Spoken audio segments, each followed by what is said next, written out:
Right now, though, I am joined by the beautiful star of X on the Beach and an international DJ in her own right, Mel Reeves. Mel, how are you doing? I'm good, thank you. We've got to start off by talking about X on the Beach. For anyone that hasn't seen it, tell us a little bit about it. Was it crazy? It's crazy. It's a lot of partying, a lot of arguing. It's a lot of fun as well, though. Was it really good fun? Yeah, did you meet loads of amazing people when you did it as well? Do you know what? I've actually met like true friends for life on there, which was completely unexpected, but it was amazing. I'd definitely do it again. And now, before you went into X on the Beach, you've been DJing for years, haven't you? That's not something that came afterwards, it's before. I've been DJing for about 5 years now, and I've played all over the world. How did you get into it? Because it's not a normal thing, I guess, to have a female DJ. It's quite unique. It is unique. It was more of a hobby. It was just like something that caught my eye in a nightclub, and I thought, oh yeah, I'll have a little go.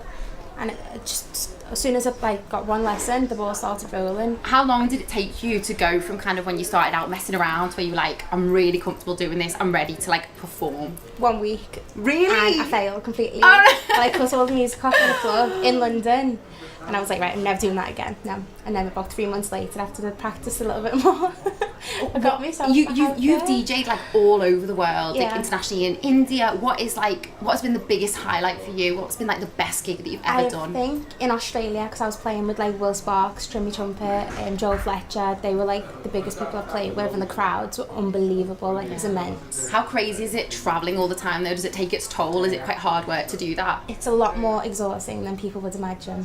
Yeah. And how difficult do you think it is for girls to get into DJing? I do a little bit of it, nothing on the scale that you do. How difficult do you think it is for girls? Do you think it's easier? Do you think it's harder?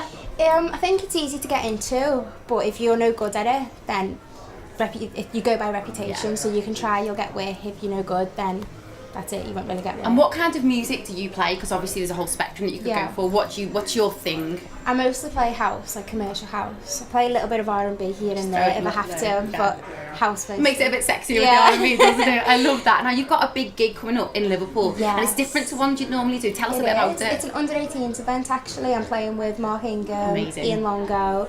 Tom Townsend, he's on the bill, isn't he? Yeah. And I think it's a really good event. Gets kids off the streets. You've got to be 13 to attend. Right, okay. And it's in Shorrocks Hill in Formby. And it's on the 20th of December. Yeah. So it's like a big Christmas party for like the kids of Liverpool, essentially, isn't it? It's going to be a really good night by the looks of it. I'm excited. Yeah, and also I was thinking about this. It's a great teaser for kind of younger people to get into when they're old enough and over 18 into kind of the house music scene in Liverpool. It is. Like I bet if you look at like all their older cousins and everything party and they want can to have get a little taste of it. I love that. Well, I bet they can't wait for that. More details on that on our Twitter @theguideLpool. Melissa, thank you so much for chatting to us.